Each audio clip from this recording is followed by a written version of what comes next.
be their magic damage solution to tie everything together on this composition. When we look at both of these teams, Stuart, holistically, who do you give the edge to in the first few minutes of the game? Who do you give the edge to when it scales later on into the late stage? I think the late game scaling is definitely what the Smash finals from before. Is it looks like we've got things sorted for now, but I think both teams are just taking it slow at the moment, understanding that, hey, we need to put respect on each other. You know, the Brazilian team will respect the Philippines and vice versa.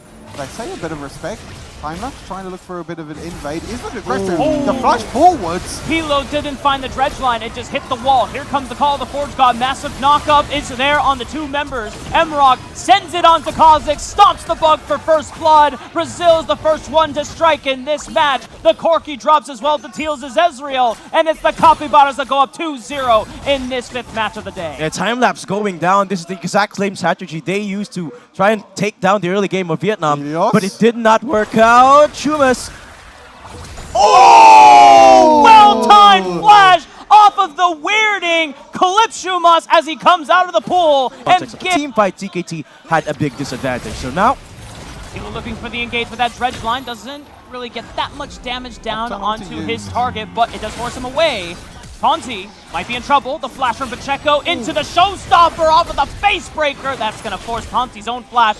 Heals back up thanks to the Dragon Fruit. Here comes the call of the Forge God. He's going to find a knockup onto one. Public execution from Ponti into the back line, and he is slicing and dicing, going crazy, but it ends up being a one-for-one trade so far. Yeah, they're going to start up this ensemble, but the fight's not done, Rafa.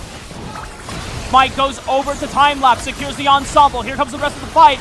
The ultimate from Helios as he throws down between worlds, sends Capybaras packing, and the resets are coming in for Timelapse as he picks up a double, looking for one more onto Teals' Ezreal. The flash forward for the voice spikes! Triple kill for Timelapse as he puts an end to Teals' time on the Rift. It's Timelapse again to take the objectives and wipe away at WCP, taking 3 kills, and that was even with the big ults that WCP have. In the case of a team fight, CKT have enough of an advantage to be able to take them on. So Capybaras have to really start respecting the positions here of CKT. Speaking of positions, Helios coming in.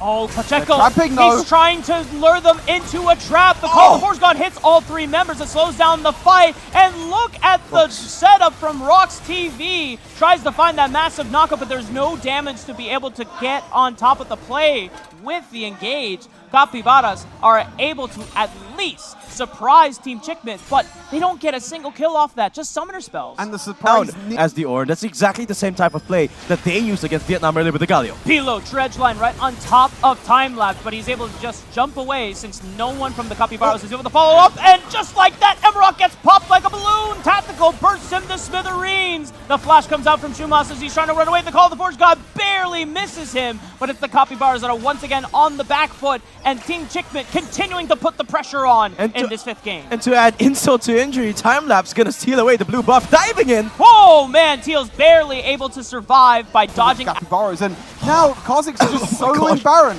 for free. They have so much control of this entire top side of the map. Pacheco tries to spring a trap on top of Taunty, but even if he goes down, Team Chickmint, Baron laner, has done his job. He lured them away from the bear, which was the actual play, and the big objective has been secured for the Philippines. Timelapse takes the Baron, and WCP.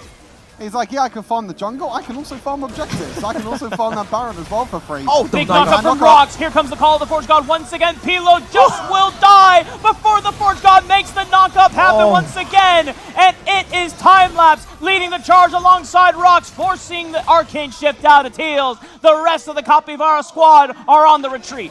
And he might not get a lot of kills and he might not get a lot of credit, but Rox this game on the Ornn has been perfect. The ultimates have been timed to perfection. The knockups as well. He is finding the angles throughout this entire game, the early game on the ensemble. A bomb or maybe even a Yasuo for that matter, something to stop the ulti. But there's nothing they can do to stop Rox.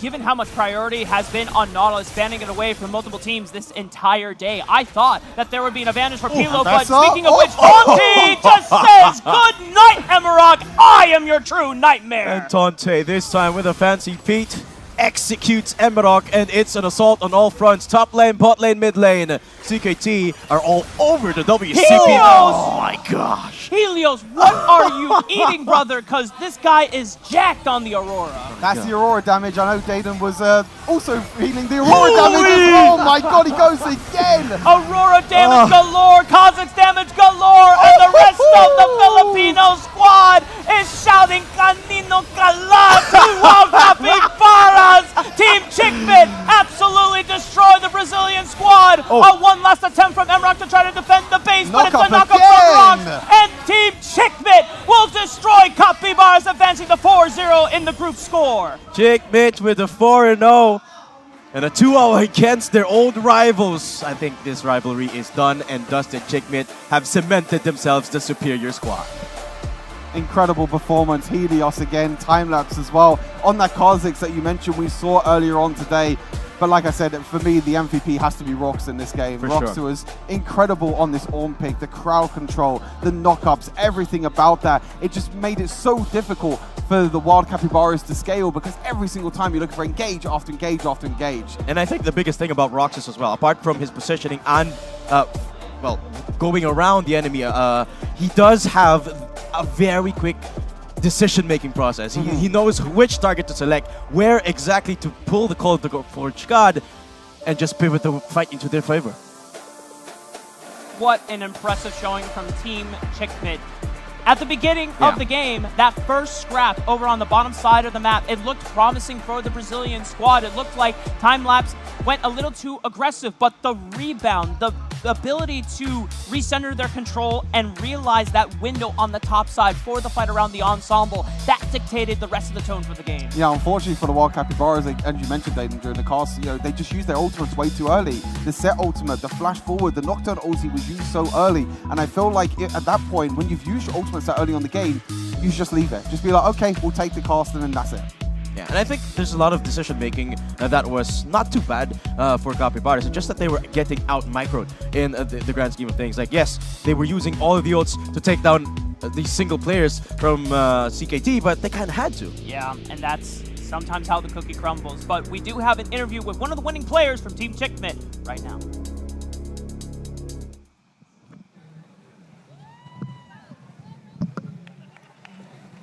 Xin chào mừng tất cả các bạn đã quay trở lại với chúng tôi tại phần phỏng vấn sau trận đấu và hãy dành một tràng pháo tay thật lớn cho đội có được chiến thắng sau trận đấu vừa rồi, CKT. Welcome to the post-game interview and please cheer for the winner CKT and Rox. Xin chúc mừng các bạn đã có được chiến thắng một lần nữa. Vậy thì mình hãy lời chào các bạn khán giả cũng như là mình chia sẻ lại cảm xúc của mình sau trận đấu vừa rồi nhé. Congratulations on the win. And again, can you say something to the audience and how do you feel right now? I feel really happy.